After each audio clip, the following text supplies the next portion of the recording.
Okay, thanks so much.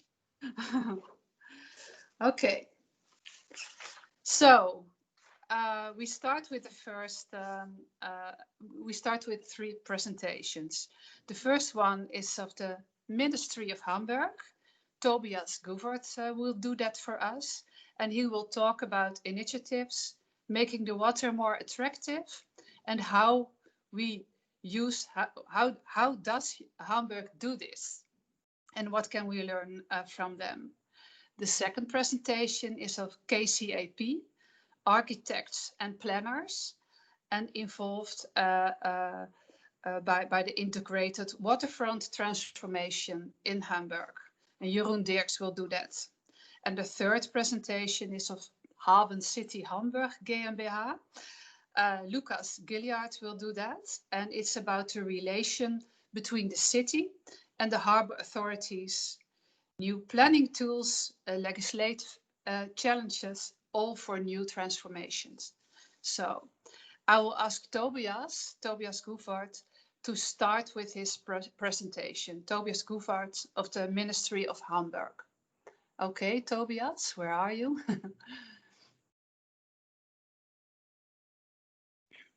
Tobias? Okay, there you are.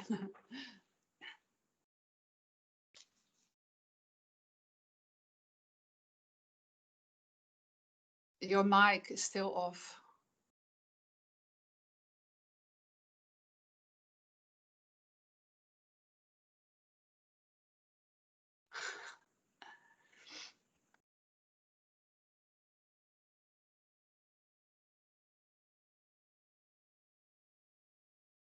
Do you have some technical problems? Otherwise, we can start with another presentation.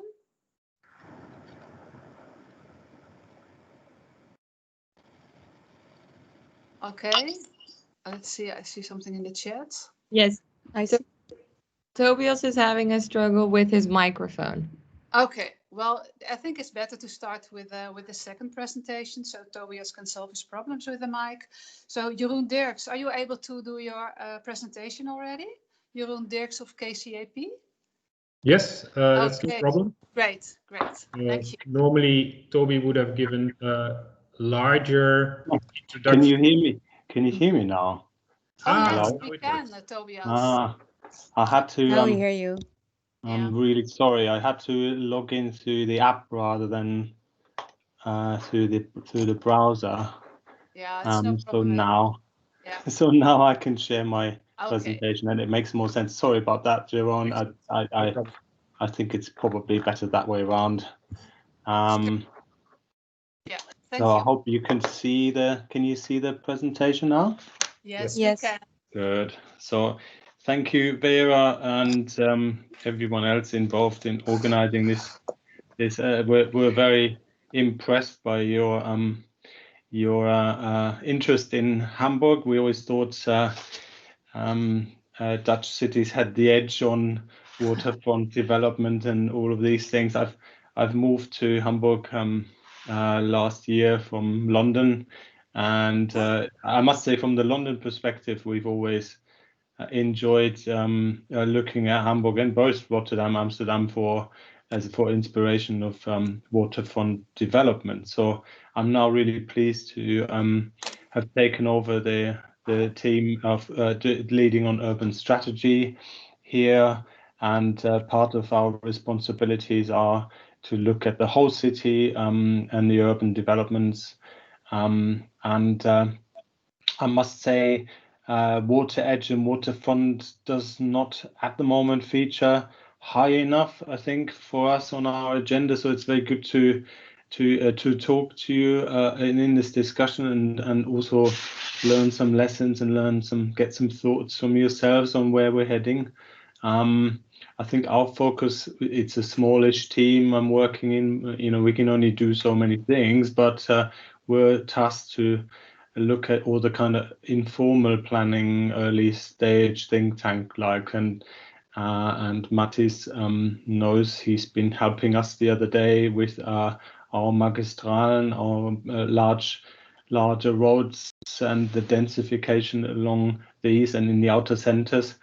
it's almost as if Hamburg is kind of, we've organized ourselves around the waterfront quite well, we think, in terms of development, but we're now looking at the next stage on where the city can grow. So forgive me if we're not totally on top of the water agenda, but recently my colleague Claudia, who's also in this meeting today and will say a few words at the end, has brought up the topic of urban design and waterfront yet again. I think you might know we have an Oberbaudirektor, like our executive director. It's very prominent and very involved in design strategy on all levels, and his focus is at the moment on the Magistral. But I think if he was here today, he would also have to say that we are very, very water focused. In any case, it's in our daily life. All our sites usually have water edges, and I'll describe the history, how we got to this in a minute.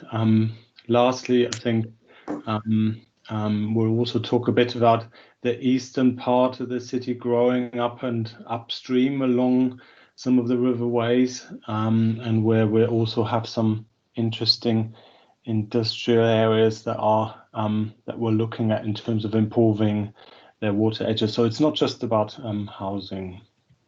So let's start. We don't have that much time for a big topic. So 8% in Hamburg, it depends how you calculate it, are water of our metropolitan area, but in the inner city it's 24%.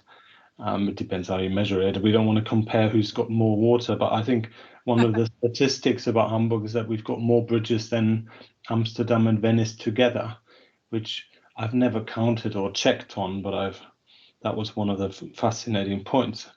Actually, when you're in the city, you don't really realize, because a lot of it is not actually organized along these water canals. Sometimes they're just simply fronts of buildings, but we'll come back to that. So the city, Hamburg, here's an old plan, a place for trading, organized and determined by its location along the riverways, most prominently the Alster and the Elbe. I should come back to in a minute. The old port, I don't know if you can see my cursor, but it was just at the most southern tip of the Alster, and you can see that the ships would come into a walled city, which would then distribute its goods through these man-made canals. But of course, that was bound to change. So with industrialization, the ships get bigger. You know all these topics very well. The Hafen, the port was located along the larger, deeper river, the Elbe, and then the goods were distributed through the canals, and there was warehouses all over the city, but they increasingly started to migrate down to this part. This was about 1883 or so, when this Speicherstadt was located south of the inner city. Speicherstadt is now our UNESCO World Heritage. I'm sure many of you will have been to Hamburg, but it's a fascinating, architecturally fascinating, bricky place. So let's just carry on. The city is therefore increasingly turning its back onto the river in the next years of development. It's only in the 1980s that this amphibic city is sort of starting to look back at the waterways, and tries to locate itself again along particularly the northern part of the Elbe, and it's then similar to where you were in terms of the talks on the port. It's still very much live and present. It has its own laws, its own planning authority. We've got nothing to say within that grey area, They've got 24/7 rules. They can do what they like pretty much in there, and it's not there's no discussion at the moment about giving large chunks back to the city like in your case. It's the largest port in Germany, I think the second or third largest in Europe, maybe. I think Antwerp's in a direct competition. So anyway, let's not talk about the economics, but it means that there's an art sculpture here, by the way, not some sort of architect who's going to throw themselves into the depth of the river. This is the port just opposite the town center. It's a fascinating contrast of buildings and housing along a kind of slightly raised plateau along the edge, which is where most of Hamburg resides. The working at sea level is mostly in the southern areas. We're looking at some of these ports. So you've got, in comparison to London, where I must say you always want to see something else other than a few tourist boats. Here you get these fascinating big container ships going in and out, and the river side. Here's the beach from the western sort of parts of Hamburg, the more affluent parts, which has all been over the years been reclaimed for pedestrian use and recreation. Is a fantastic place to have within the inner city for everyone to use, and it's really the city's park amongst other places. So the classic kind of impression of recreation by the river is the only place really where you can dip your toe in the water. We have a tide, we have a big level of tide differences, so it's a lot harder in other places to actually get to the water, which we'll come back to in a minute. But the port, of course, also causes emission, it causes noise, and the HAFENCITY colleagues will tell you more about how they manage that in terms of bringing housing closer to it. So the Corona year, I'd say that we'll look back on a really hot summer, and some work along the inner Alster, which is literally a large lake in the middle of Hamburg, has helped to repopulate the water. There's been a 90s project here to create more sort of terraces and steps down, and it by far never looks as busy when I'm there. This is a particular festival. Most of the time it's a large big empty watery space with a water fountain in the middle, and it leaves you wanting to just engage more and make more out of this water use, because you can see the appetite of people is increasing with these paddle boards that you've probably got in Amsterdam everywhere as well. So people have those stored on their balconies, they pump them up and get on the water. So we'd like to see a lot more of that. This is perhaps more of a classic touristy bit, not very far from there, but you can see some pontoons and restaurants, but by far not enough. And there's a need to improve tourism, water and use and nighttime economy in the center, which, like so many other centers, is mostly chain stores and a struggling kind of food and luxury consumer item based in a center that is not really appropriately adapted yet for the changes to come with internet shopping, etc. So we need to do more with the tourism, with the evening economy and the leisure and culture, and the water is a big part of that. It says poor quality, so I hope you can hear me. Can you still hear me? Yeah. Okay, I'll carry on.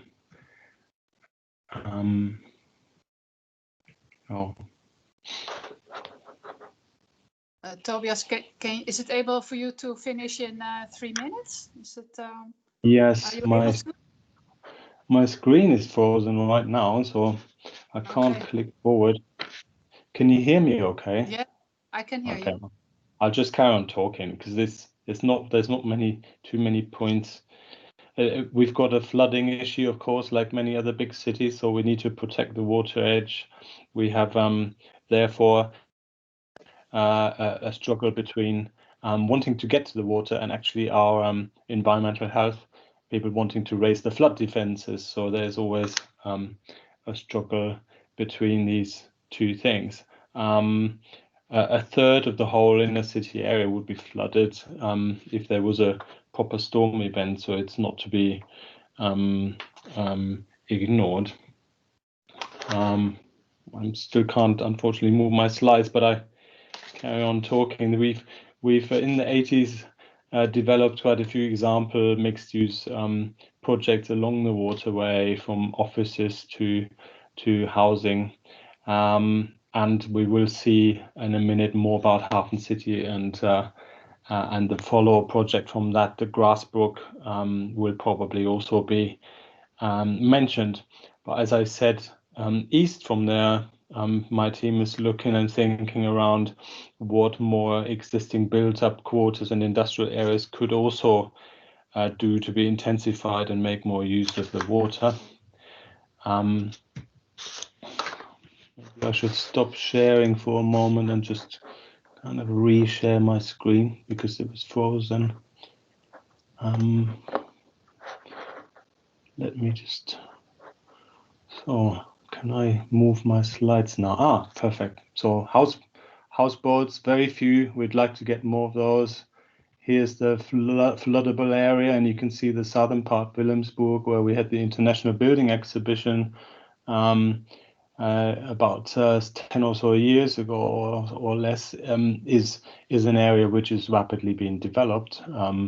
HAFENCITY has got its own particular flood defense mechanism by raised levels. We'll get back to that. But here you can see the attempts at getting the city back to the water, the 80s to 2000 area where I just showed the sort of beach and some parks and another project which I'll finish on, the eastern expansion of the city, which is a strategy in progress. Here's a picture of what's been done in the sort of 80s, 90s. Here's what we're going to be talking about in a minute. The Grassbrook. Here's the sort of vision for the east of Hamburg growing and unknotting some of the particular difficult bridge infrastructure, port infrastructure that doesn't really help you get to the river. And there's a park here in the foreshore of the river which has been looked at proactively. But the project here is Zaha Hadid designed a tourist and popular, very, very popular flood defense / waterfront development, which some of you will have already seen. It's worth having a look at. It's quite cleverly makes sense of the step need to raise the flood defenses, create a huge drive for people to come and get access, tourism, boats, cruise liners, etc. But in section also shows you how it creates functional spaces underneath, which help and you can see them sit on the old timber kind of raised flood defenses that used to be there before. So that's a good example. You might not like the architecture necessarily. You can see the water can flood half of this, which it rarely does. And it's a lovely space to sit in the summer. So that would be an expensive 9-year project that's been finished last year. Or the year before, and you can't do that everywhere. You can do that in the center. Other things you can do, for example, here's a reused bridge, which is a disused bridge, which was brought over to create a pontoon for a kind of meanwhile, but yet permanent little project, which I'd like to have many, many more of. Cafe, creative quarter, all these sorts of things, coffee roastery. You've got those in Rotterdam as well. They are hugely popular with young people. They're not too expensive to create, and they bring people back onto the water. You can see it's a sort of brilliant place. This was only last week, so it's not as busy right now, obviously.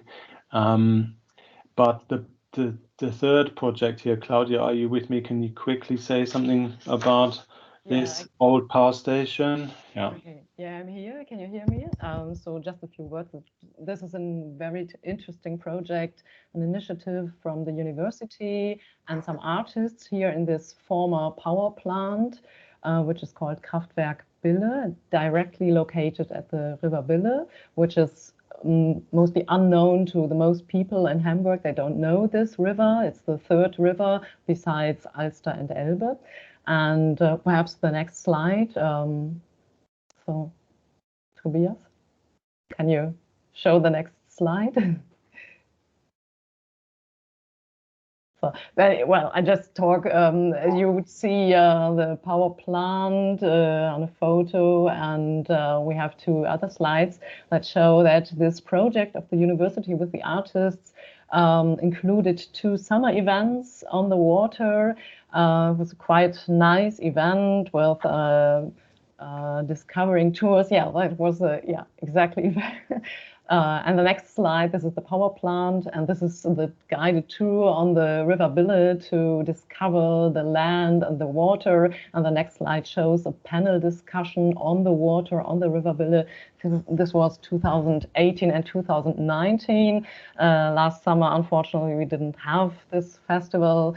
And now this initiative, they think to create a new open space for cultural, a new place for cultural work, for social work, for manufacturing, for sports, together with neighbors and sports clubs, and in cooperation with the owner of this power plant. And we support this idea, and we apply for a funding from the federal government. And well, in case we are successful together with this initiative, well, Hamburg would contribute 1/3 of the money needed. So we hope we will succeed, and we'll see in summer. And so with these impressions from the Billeland, this nice little project, well, back to Tobias. Yeah, well, back over to you. Thank you very much for, we're a bit over the time, so we can always answer some more questions later.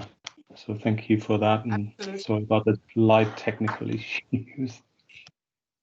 Okay, Tobias, thank you very much. Then we go to Jeroen Dirks of KCAP, the architects and planners from the waterfront in Hamburg. Jeroen, where are you? Yes, I'm here. I'm trying to share my screen. I hope that's going successfully. You should be seeing a slideshow right now.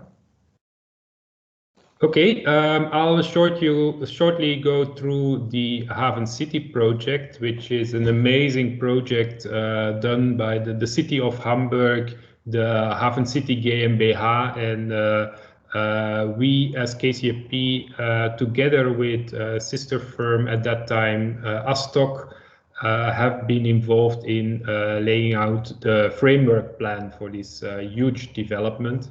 And after us, of course, a lot of other designers have been active in this amazing city development. It sort of reestablishes the relation of Hamburg as a city with its waterfront. Cities historically had a very difficult relation with the water. At one point, it was the water was their main trading route.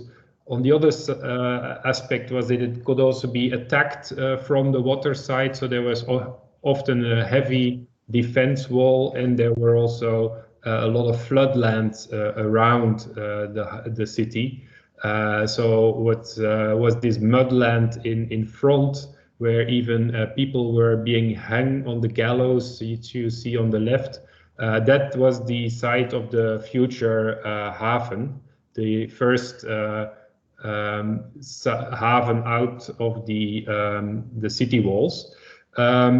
And that was a huge industrial harbor with the very specific quays, which allowed boats to moor. But unfortunately, this harbor also locked the city center from its riverfront, because it was a customs area where you could only go if you actually worked in that area. So as a simple citizen, you were locked out and you couldn't reach the waterfront. So it was an amazing opportunity when it became clear that this site would become available for redevelopment. And end of the 80s, beginning of the 90s, studies were done in which, for example, Kees Christiaans was involved, at the time still at OMA with Rem Koolhaas. Wilmia Neutelings was also looking at this site.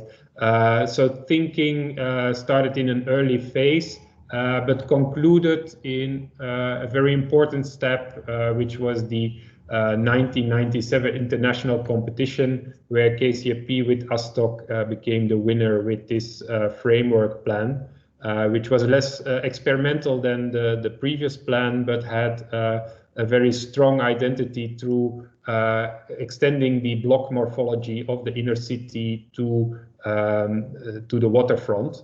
And water was always a key element in the identity of this plan, because of these large harbor basins added so much quality, and the landscape design and landscape structure was key in emphasizing this. So the whole HAFENCITY has about 10.5 kilometer of dockside promenade and 3.1 kilometer of Elbe embankment, which is of course an amazing asset to deal with. I won't go too much into the development of the real estate. It's especially a lecture about the public space and the relation with water, but it's essential for HAFENCITY that's a very mixed development, which already attracts a lot of liveliness to this part of town. Key to this development was also the connection to the existing city. So many new bridges were introduced to make a strong relation from the city center to the water, and also to make local connections between these new city districts of the HAFENCITY. And a third diagram shows that at key locations, iconic programs and iconic buildings were introduced to activate those tips of the piers and these key moments where the city meets the water. In the early stage, the Santor dock was taken into use and developed, and all around those docks, public space became a key element. All the docks stayed also public, so all the access of pedestrians around the water was organized in a very attractive landscape, which really became one of the main destinations in the city.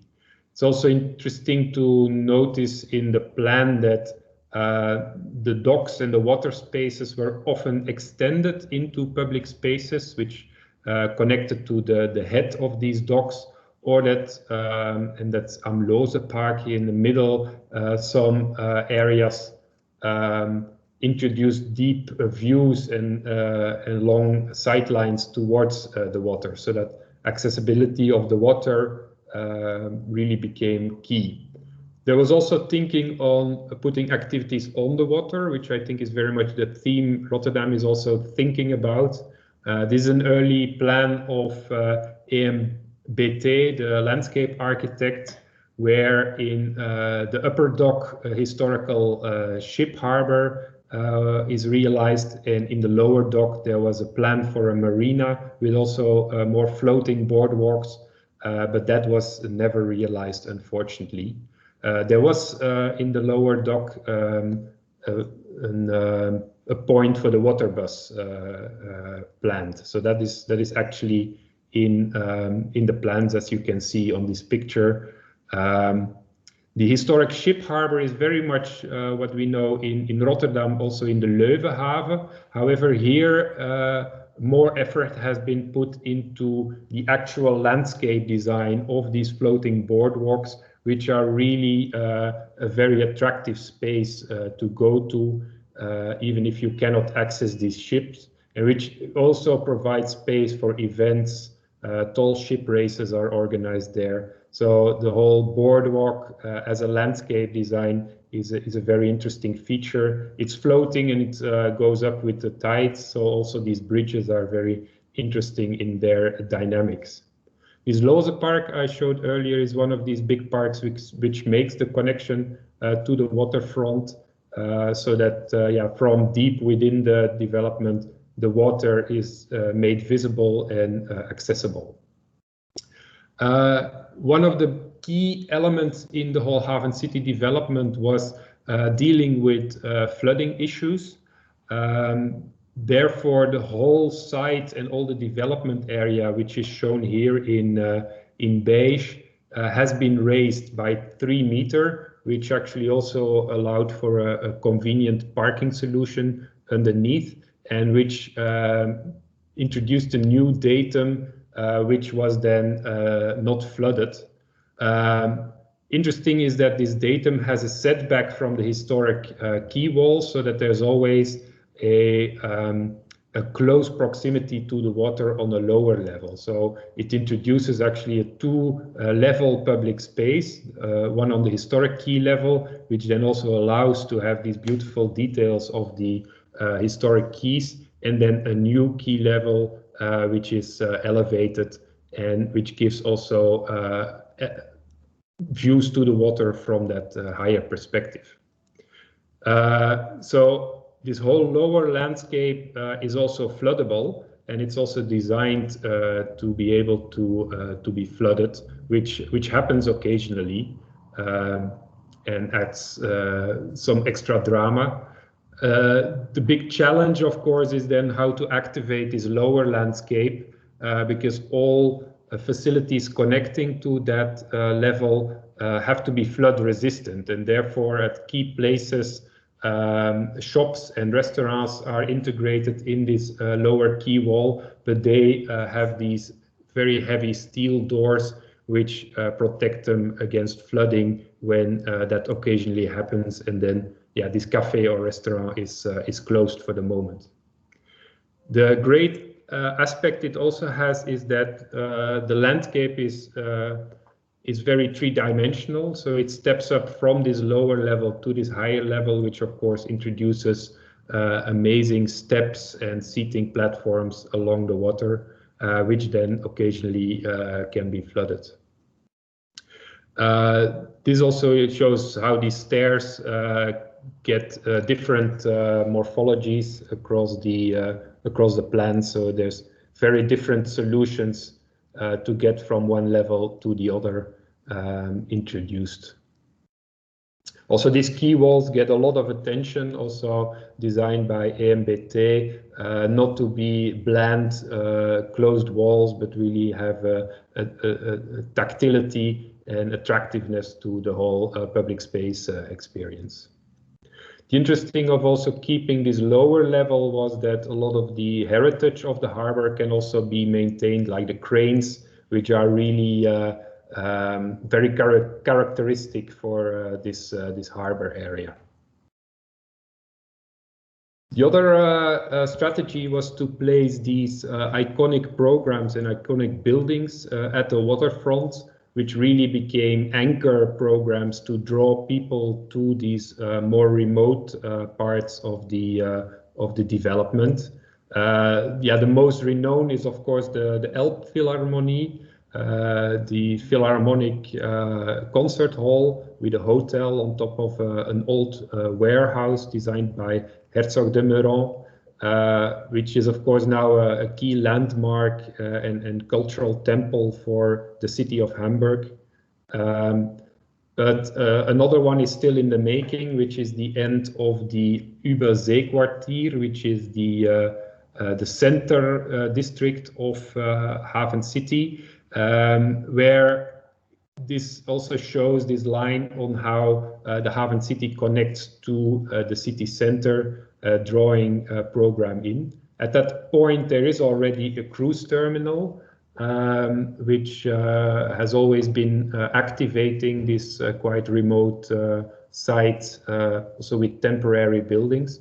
And in the future, there was also an iconic landmark plant designed by OMA, but all the money went to the landmark by Herzog de Meuron, so there were some budget cuts on this side, unfortunately. And this is the current proposal, consisting of quite a commercial program with retail as a big spine coming from the center and a very active harbor front. This is the spine, also a two-level public space along the water. And this is then the plan for this harbor front, also making use of this two-level aspect to introduce these tribunes. Across the dock, there is the HAFENCITY University, a university for design, which is also one of these key programs drawing in a lot of students, very well connected to a new metro station. And on the right side, you see the Lose Park, this key public space. So this is also one of these landmark buildings and programs drawing liveliness towards the waterfront. And then the last one being designed by David Chipperfield will be the Elbe Tower, really huge tower at the tip of the HAFENCITY development, also soon to be realized. This is the area which is still very much under development, the Baakenhafen, the last phase of the HAFENCITY, now also very much under construction. And there a landscape was introduced into the haven, designed by Atelier Loydel, and really filling in the harbor, similar to what Rotterdam is planning for the Rijnhaven and the Maashaven. This one very much takes on forms of dikes and not that much floodlands or doing that much with floodable ecology, but still, yeah, very interesting in its typology. There's also plans to build into that harbor basin. It's a huge harbor basin, so there was a lot of thinking on what can be done. So architecture and the sort of buildings in the water can also be quite an interesting idea for Rotterdam. And as a last part, I'll shortly touch upon the jump over the Elbe, what is the Graatsbroek area, which is not HAFENCITY anymore, but then the next stage also to be developed by the HAFENCITY GmbH. KCAP has touched upon the potential of this site some years ago when Hamburg was still a candidate for the Olympic city, for the Olympics. So there we looked how an Olympic city could be transformed from Olympic venue to a new piece of city.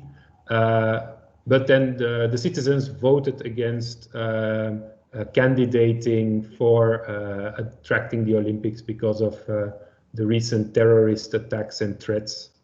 But more recently, some years ago, a new competition was launched, which was won by Herzog de Meuron with landscape architect Vogt to also start this development, also introducing a large park. And there the existing docks also have a bit more floodland. There's some floating bars and swimming pools as an activation, and there's also a historic ship as activation alongside these parks and promenade waterfronts. Also good to mention is that to make this plan, there has been a lot of consultation. There's a big information pavilion where the huge model of the HAFENCITY is displayed, and where every new project, being it a master plan for a sub area or being an architecture competition, is being communicated and where people can also interact with the HAFENCITY GmbH to come up with initiatives. So yeah, to conclude, some lessons learned from HAFENCITYs is that routes and view to the waterfront are really key. You can make a very nice landscape, but if nobody can get there, it's quite useless. You can draw people there by landmarks and public programs which bring people to these spots. A high quality public space is of course key. The proximity to water and floating public spaces can be a really interesting asset. And it's also very important to program activities on the water, like marinas or floating swimming pools or bars. Transport over water is also key, like the water bus. Here in Rotterdam we have that, and the water taxi. Flood resilience is an important theme, which can really be seen also as an opportunity. And nature inclusiveness is something which can get a bigger focus. I have to admit that in the time of planning of HAFENCITY, with these very mineral and hard key walls, things like floodlands or nature inclusive landscape design was not as explored as it could be. And as a last one is to involve stakeholders and foster initiatives on the water. So that's how I would like to conclude. Thank you.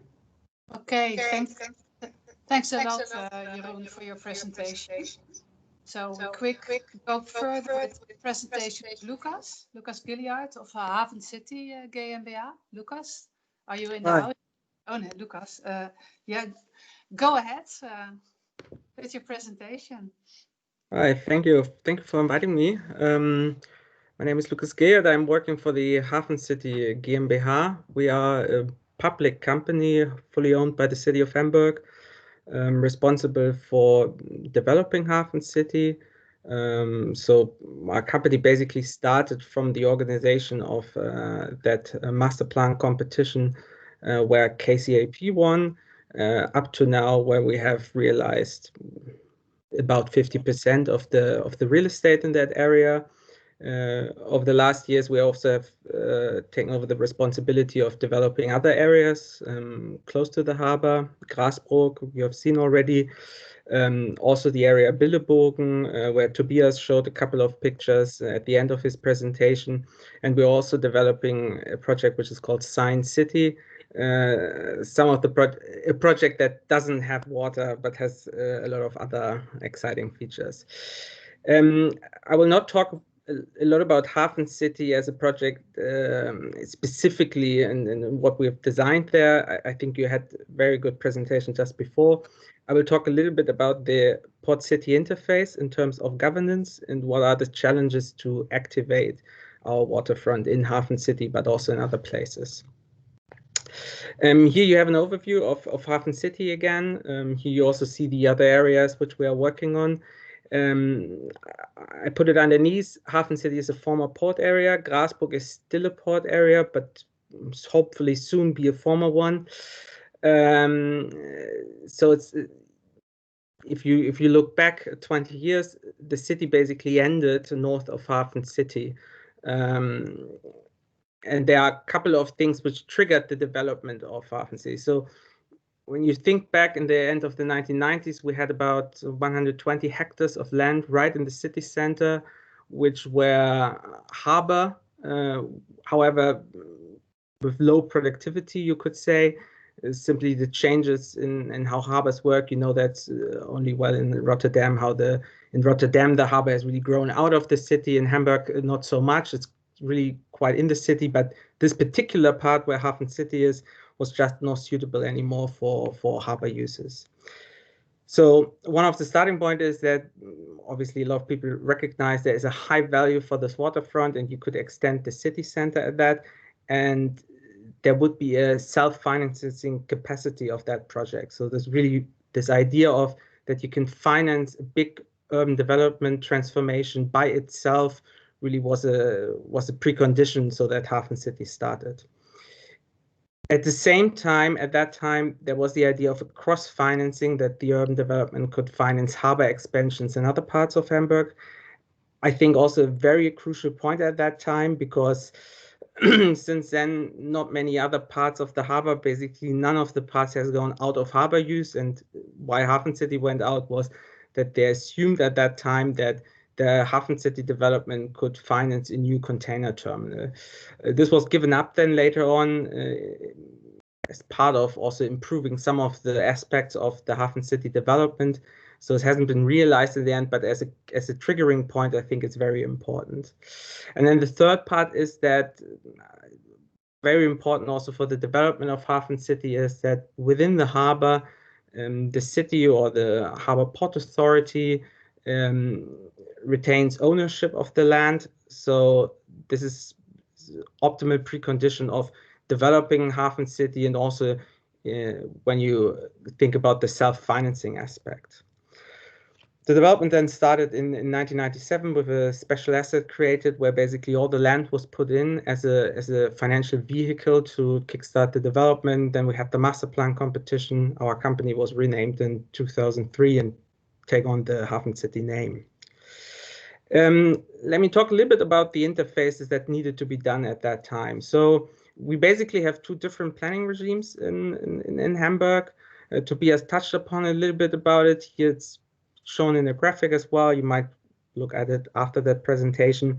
So we have the standard planning processes, which are a little bit based on different territories, Bezirke here in Hamburg, and then different agencies who does that. And then we have the Port Authority, which is very centralized, like a one agency who has all the planning power within the Hamburg Harbour.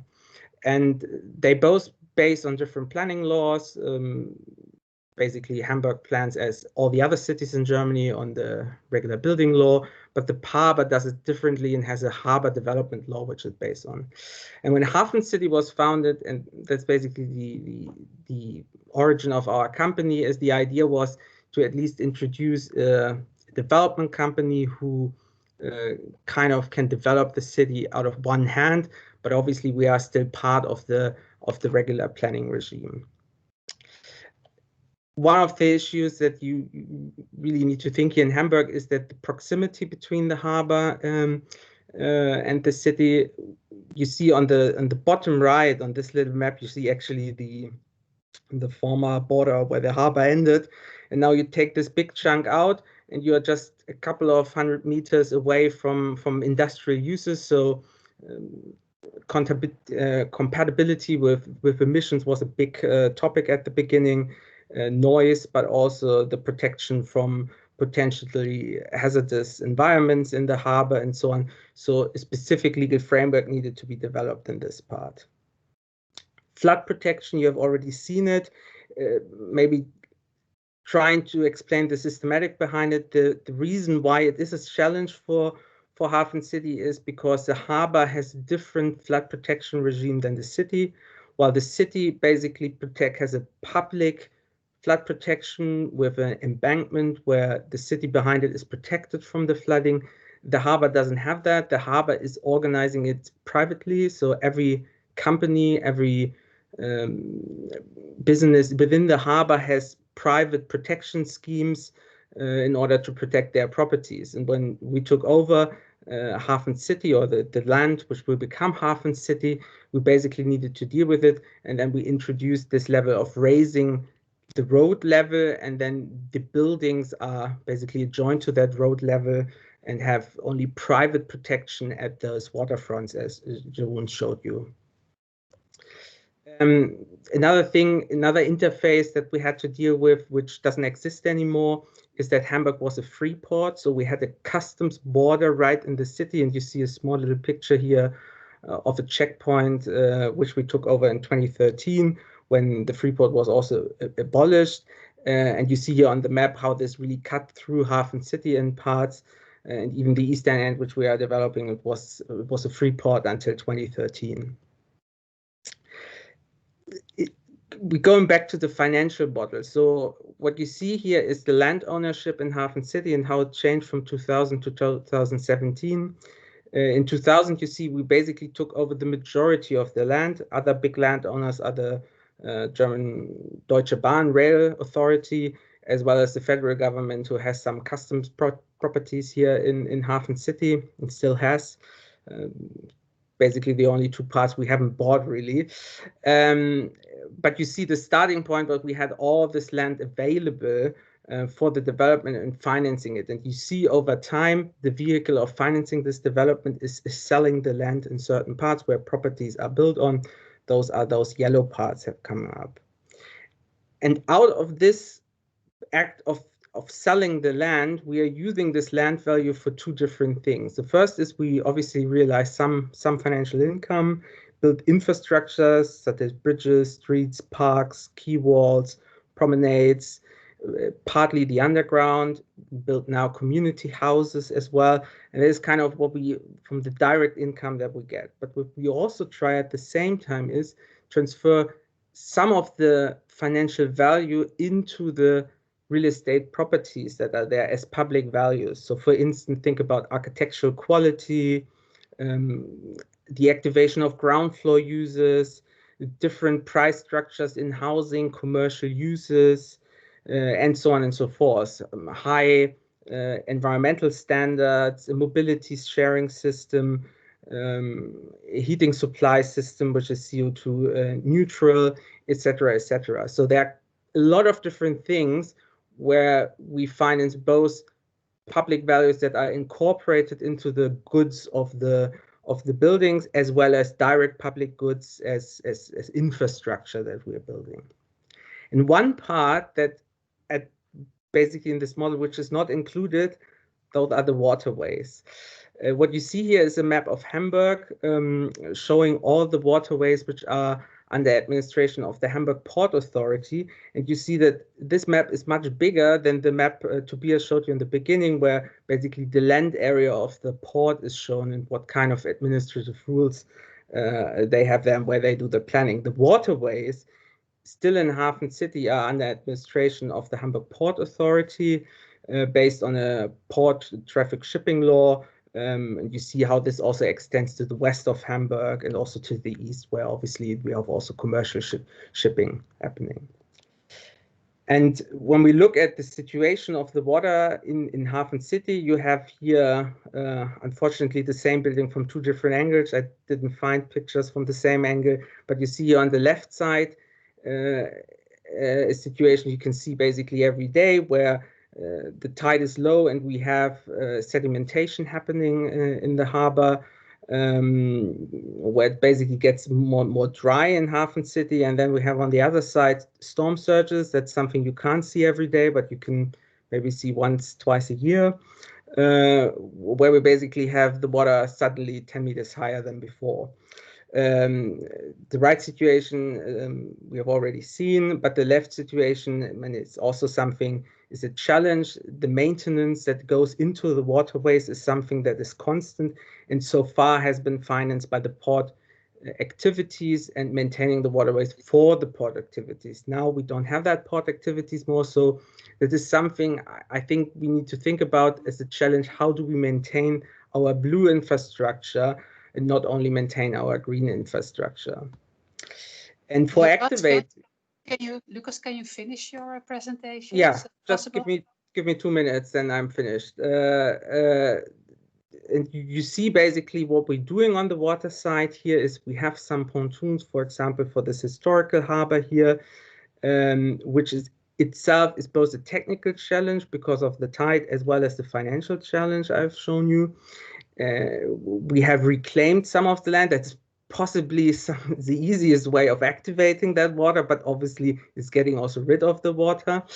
And what we're doing is often is having more of an event character, because that is something which we can organize, and the event itself has a financial model behind it, but it's not a permanent use. And you see here, this is an event from 2004, 2009, 16. You see that's something which has been constant through the development of HAFENCITY.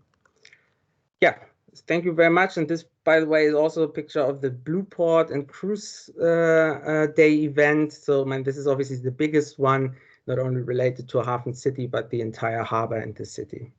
Thank you very much. Thanks a lot, Lucas, and thanks also Tobias and Jeroen for your presentations. So we're now going to our panel. For quick reflection on these presentations. And I will ask each member of the panel to introduce yourself briefly in one sentence and give a first short reflection on the presentations about Hamburg and the situation in that city. We have in the panel Matthijs van Ruiven, Head Urban Planning in the Municipality of Rotterdam, Marco Vermeulen, designer of Studio Marco Vermeulen and also designer of our Atlas, where I spoke about, Sander Waterval, developer of the Wikkelboot, and driving force behind the Water Manifesto. He will tell you something about it later. And Daan van der Haven of the Water Taxi Rotterdam. So, Matthijs, can I ask you to give a first reflection and introduction of yourself, please?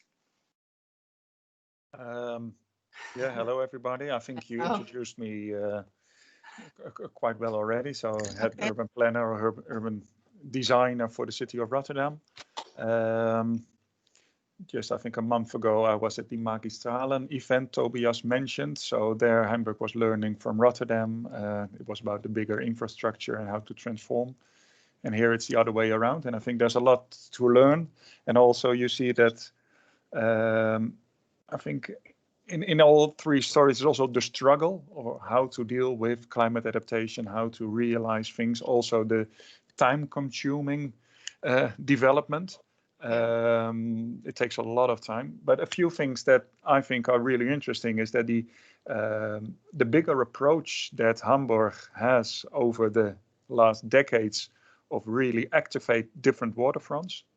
And also doing that in an integral way. So it's about the pedestrians, about activating the quays or the quays. It's also about development, and I think that is really interesting. What I always like about Hamburg is the visibility of the port itself, which is, I think, a fantastic asset. I always like to see the cranes in the distance here in Rotterdam and in HAFENCITY, that they are always there. I'm really curious of how you deal with especially the noise, because that's a big issue. But I think what Jeroen showed, and that was really interesting, is that the bigger network of all the waterfronts, all the different quays, the river basins, and combining them together and making a really attractive public space. And then also the different layers. So you've got the +1 layer, which is flood free, so to say. Then you got the quay, the level of the quays, and which is really interesting with the amount of detailing in the walls and everything.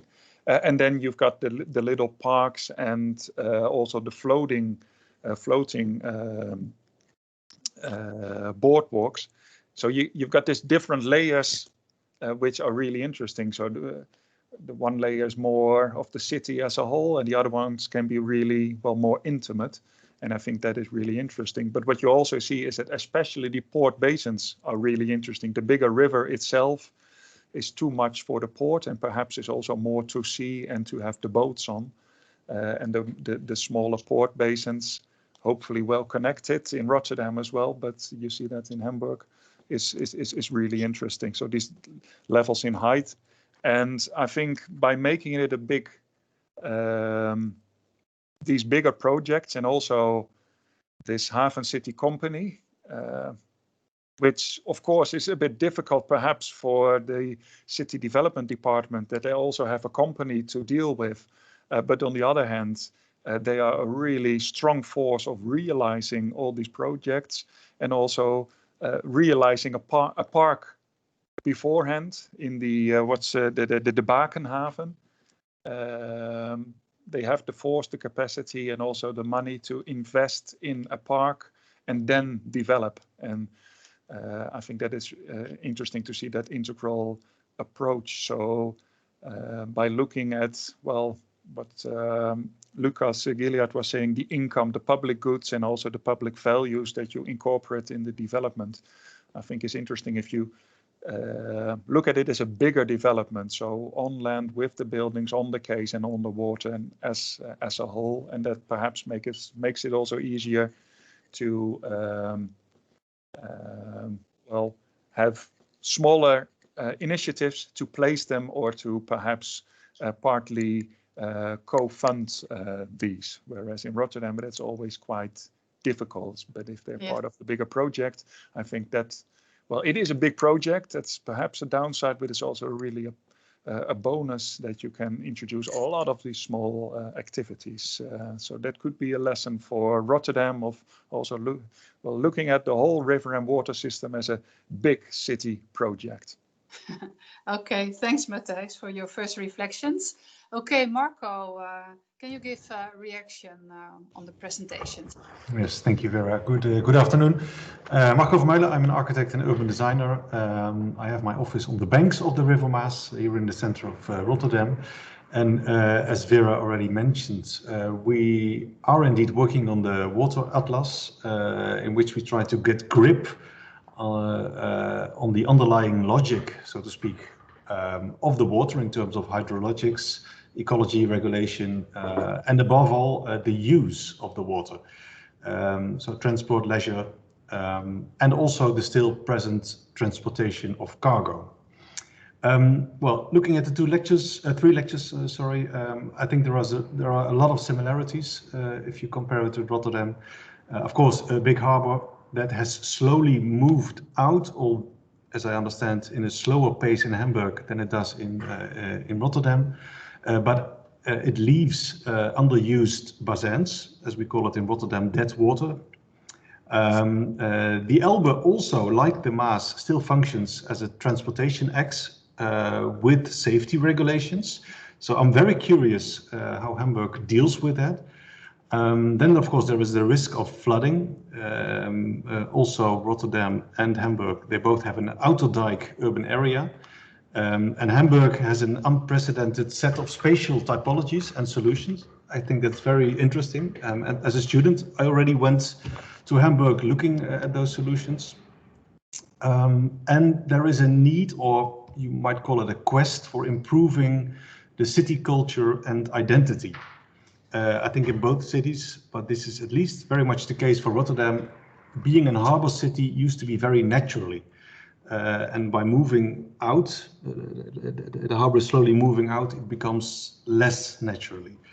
So the stories that we just heard, they were beautiful stories and very much focused on the riverfront development.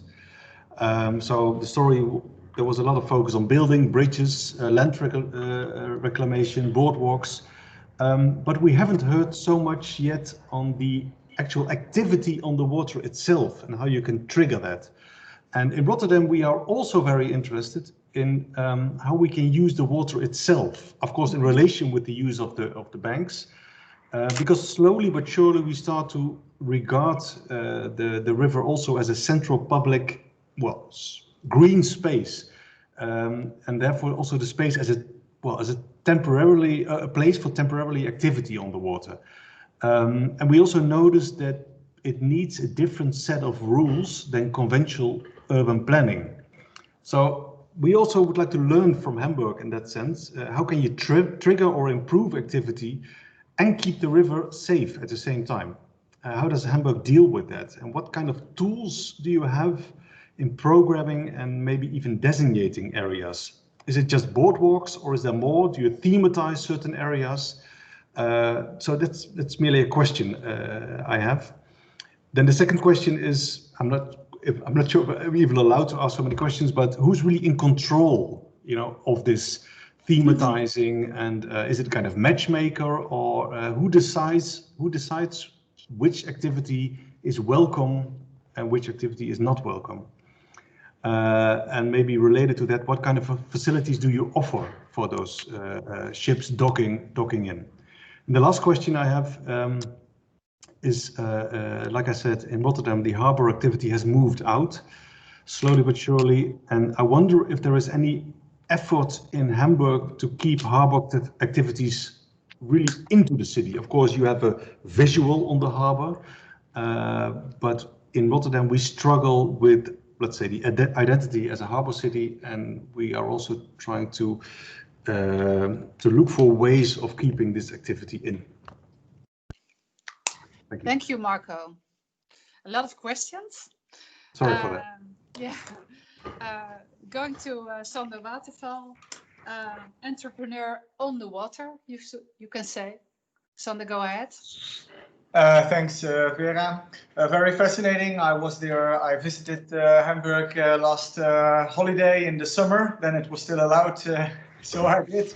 And I was inspired. So in the pre-discussions, I found out that there are quite some similarities with in the Rotterdam situation, so that's great. Myself, my background is, I'm an entrepreneur on the water, one of the initiators of a small harbour in the city centre and of wickelboats, tiny houseboats on the water.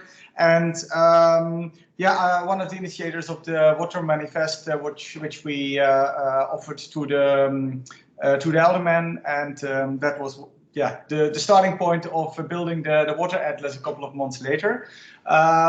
With a group of around 20 other entrepreneurs and citizens of Rotterdam, we think that in Rotterdam the water should be more treated, more friendly treated and facilitated for temporary initiatives. I think in the pre-discussion with Hamburg, with Lucas and others, it was already the same discussion that also, even if you have a company like a MAS company or a company like HAFENCITY, a GmbH, it's difficult because of the complexity on the water to facilitate initiatives and also financially to make it possible. I think that's something you have to find out also as a municipality, on how are you going to mood board harbours, what is possible, what is not possible, should it be maritime, and what harbour should be not as much maritime. So that's something I'm interested in, also about integrality. So the water should not be seen as a single asset. It should be seen as outdoor space. And if you have more water, you have more outdoor space for your citizens and visitors to use. And then maybe there's also a possibility for people around it to make more use of the water. So that's the challenge, I think. And we already asked to Hamburg, how are you coping with that? The GmbH, HAFENCITY, do you facilitate that? We saw some pictures of people sitting on a pontoon, thinking with the municipality about using the water. Yeah, of course, that's something we should do also for the different harbour beckons in Rotterdam. Yeah. Okay, Sander, thanks so much. Daan van der Haven, Water Taxi Rotterdam. Can you give us a quick reaction? Yes, good afternoon, and good afternoon. Thank you for your presentation, Hamburg and meneer Dirks, Jeroen Dirks. I am the co-founder of the Hotel New York in Rotterdam. We started this hotel in a territory which was still customs. So it was very comparable to what happened in Hamburg. It was a fantastic time, by the way, going through customs to build our hotel. Then we started the Rotterdam water taxi, and it became, in the years that we did it, it became a big success.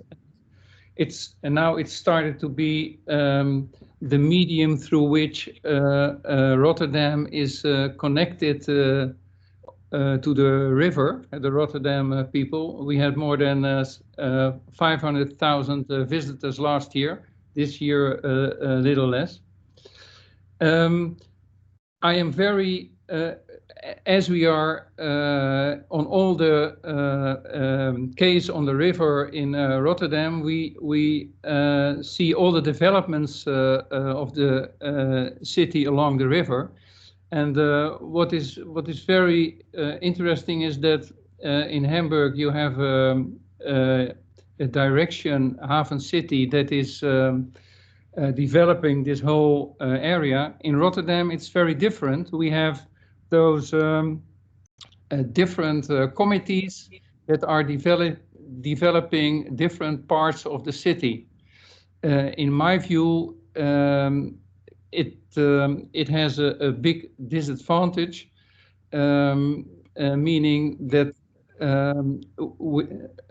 how do I say it? That without thinking from the whole, it's thinking from the specific project that is developed, and in that way you see that there is no connection when you talk about the whole of the development.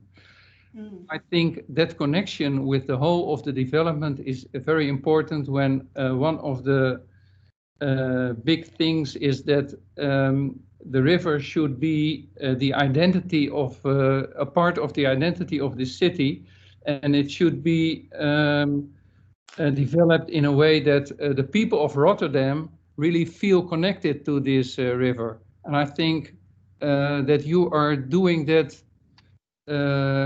in a good way when I look at your presentations. Well, I think that's the most important thing I have to say. Furthermore, we in Rotterdam, we also see that the security on the water with the mixture of professional traffic and recreational traffic is really a challenging thing. I wonder how you look at that thing. That was my. Okay, thanks so much for your reactions. We don't have much time anymore. I'm sorry for that, but I think it's a good idea to go back to the questions of Marco Vermeulen. He asked. I think these are questions for well, I think Lucas and probably Tobias. Who is in control in the developments on the water? How can you keep it safe? It's always also a question from Daan van der Haven. That's really a challenge, security. Yeah, I think these questions it's good to start with. Tobias, are these questions for you or I think I'll gladly leave some of the answers to Lucas, who's been much more involved with the detail. But just to say that I think it's always a general issue to do with big waterways. Is in the end, people would love to be on paddle boats and do everything about it, but there is a real safety issue. The water flows fast. We have people drowning frequently. Not just people who are drunk, but also people who get swept away with waves playing by the beach. So it's not an issue to be taken too lightly. This is not some sort of sunny beach in Malibu type thing, or the Ostsee, which doesn't have a tidal difference. So we need to be mindful of the costs of any of the interventions of bridging the gaps on the safety. So no wonder both cities struggle a bit with all the good ideas that there are around getting people to actually get into the water. But the potential is huge, and the reward for the city in terms of maximizing also economic investment is huge, and the appetite of people to make use of the water is increasing. So I think it's just a matter of facilitating the various different stakeholders and owners and etc. And I think Lucas' point about maintenance once the port goes, and we have ships going up and down the river, digging up the sand that gets swept in by the tide every day. So the costs of those are prohibitive, which in some cases has the consequence of waterways being renaturalized almost by nature. So actually in some of the canals, they become unusable for industrial shipping, but actually they can then be used back for ecology. And our environmental department, who care more about anything other than humans at times using the water, are very actively involved in trying to reclaim some of that man-made industrial, post-industrial port space back to nature, and that also, of course, offers lots of advantages for recreation. But I'll pass on to my colleagues for more comments to those, given the time. Okay, Lucas, can you say more? Who is in charge? Who can keep it safe? How does it work in Hamburg? Sure, yeah. Well, like I showed on one slide, the waterways are still under the administration of the Hamburg Port Authority, as they are still part of the port, also in HAFENCITY, really. And they are not used as much for commercial shipping, mostly using now for tourist boats, driving people around, but the Port Authority is maintaining them as part of the harbor.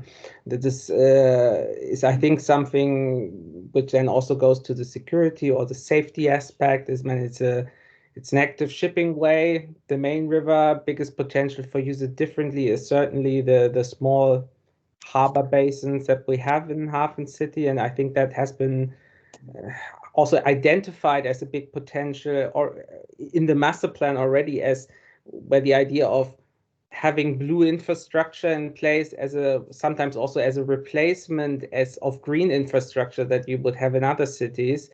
But I think that is kind of then also maybe something that we haven't realized early enough, maybe for the HAFENCITY development, is that what does it mean calling it the blue infrastructure? So how do we activate it at the end? How do we finance those activities? I think that is I think a struggle that we are still ongoing. And I think Tobias has also showed a lot of different other ideas, houseboats and so on. This is kind of so far has happened in some certain cases, but I'm not sure whether we already have the definite answers of how to do it in the future, really. And we see that also in the Grasbrook, where Jeroen has showed the proposal of Herzog de Meuron, showed there, and have also showed floating parts.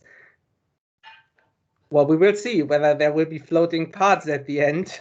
I think that is something we both also struggle on the technical side as well as on the financial side, and I think that is something we need to keep in mind there. Maybe someone raised also the question of noise, and this is also something, and also the safety in relation to industrial uses in the harbor. We have a very complicated noise regulation in place here. So we have invented both on the technical side, where we have specific called HAFENCITY windows, and you can also now buy them for your personal house in other places, which is a window where basically less sound goes through the opened window at the end. And then we have found an agreement, the city, with the federal agency, to basically come to a solution that if you measure noise, for instance, in a living environment, then you should measure it next to the ear of the person who is sleeping in his bed and not at the front of the window. And that way we kind of convince them that you can actually live close to an operating harbor at the end. So it sounds a bit cheeky at the end, but that is kind of the solution which we came up, and that we will also use for further developments here. I think there was one other question, but keeping the harbor within the city. I think this is something, I think it's less of a challenge for Hamburg, because Hamburg is a city-state, and we are kind of, the harbor is administratively locked to what is Hamburg. So different from Rotterdam, it can't really move out. Well, at least Hamburg wouldn't allow to do that, obviously, for economic reasons. So we have it very prominent when you walk along the Zaha Hadid walkway. You see the dry docks on the other side, which are active, and so on. So you have very much this impression. And I think beyond this visual impression, obviously, which is sometimes maybe a little bit, well, if you would ask the harbor, it's maybe not very clear, but obviously we have a lot of different port-related activities also in other parts of the cities.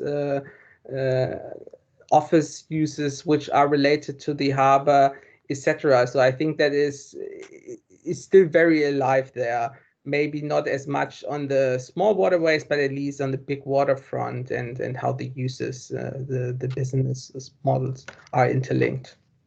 Okay, Lucas, thanks a lot. Linda, Sophia, are there any questions in the chat for us? So far, Thea Konings had a question. Yeah. Matthias has already answered it in the chat. Okay. I can still pose it if. Well, we don't have much time. Let's first go to our Director of City Development Rotterdam, Hermineke van Boxmeer, for some closing words, and then we can have a look if we have room for one question afterwards. Hermineke, what do you want to say to us? Well, good afternoon, you all, and it's this. Our City Makers Conference is very inspiring because we travel all around the world, and today I feel that I've landed in Hamburg. So thank you for all the inspiring pictures and talks, and I really like to go there and wander along the shore. And I see quite some similarities with the phase we are in Rotterdam, with the Merwe-Vierhavens area, with the Rijnhaven, Maashaven we're working on. So I think it's very good that we exchange experience, not only on the planning, but also on the programming, on how you can use the historic canvas and modernize the same way. And also what I learned today about, well, where developers come in, how the Harbour authorities come in, and how we can work together. So I hope that this afternoon helps us, that when we have questions for Hamburg or the other way around, that we can easily organize a chat like this. Yes. And inspire each other. And I think it was very good to see what we're doing on the land. But as mentioned, I'm also very interested in what we can do in the combination of the land and the water, because I think that is something which is quite new for Rotterdam, to really use the water. We don't have, like, you know, a swimming pool in the water already, or not that many paddling boats yet. And I think with the new ideas for Rijnhaven and Maashaven, we're really going to use these waters, who are quite industrial and hard areas, and make it softer and easy to use also as just as a person, and not just as a business company. So I hope to see you again, and let's work on the Wateratlas together, and find new routes. So thank you very much. Okay, thank you, Hermineke, for your reaction. I think that these are good closing words, and these 90 minutes were much too short to speak with each other and to inspire each other. So I think bye, Hermineke. So I think it's good to organize another chat with each other and go a step deeper in all the issues we are working on in Rotterdam. I think that's the best. And for now, I want to close. Yes, to follow up. Well, I would say let's talk further with each other, Hamburg, Rotterdam. And we are working this year, 2021 and 2022, at the Wateratlas, and after that, we are able to make the good choices with each other, where we want and where we support initiatives in the water and at the waterfront. So I want to have create room for one question. Is there one question, Sophia? We can answer probably in the chat. Yes. Yes, there is. There is a question from Y de Jong, and his question is, the city of Rotterdam reaches out to creative citizens and small entrepreneurs to settle in harbor areas. How does HAFENCITY engage with them? Okay, so that's a question for HAFENCITY, I guess. Yes. That's for Lucas. Well, I think Tobias wanted to answer something, so I will leave it to him, but I could just say that we went last year as a company to Rotterdam to exactly learn from Rotterdam about that aspect, and so we haven't invented anything new since then. I think the creative industries, which we have organized in Hamburg between the HAFENCITY company and the city ourselves, we got a creative company. Hamburg likes to set up companies for all sorts of things. It's partly divide and conquer, I'd say, to use Caesar's term, but actually it works really well. And they have taken up some of the buildings within the HAFENCITY to set up space for growing companies. But I think you and us are pretty much on the same level in terms of exploring that further, and we have a lot to learn from each other on that point particularly. But it's one of the great ways of making use of old buildings, getting new companies, getting young people to the water, etc., etc. Okay. Well, thanks a lot. It's 5 o'clock. For me, it was all very inspiring. So I hope we will meet again soon, another time online, I guess. And for now, have a very good evening. And we'll see again very soon, hopefully. Okay. Bye-bye. Thank you very much. Bye all. Bye. Bye-bye. Bye. Thanks Thank you. a lot It was a for the pleasure. presentations.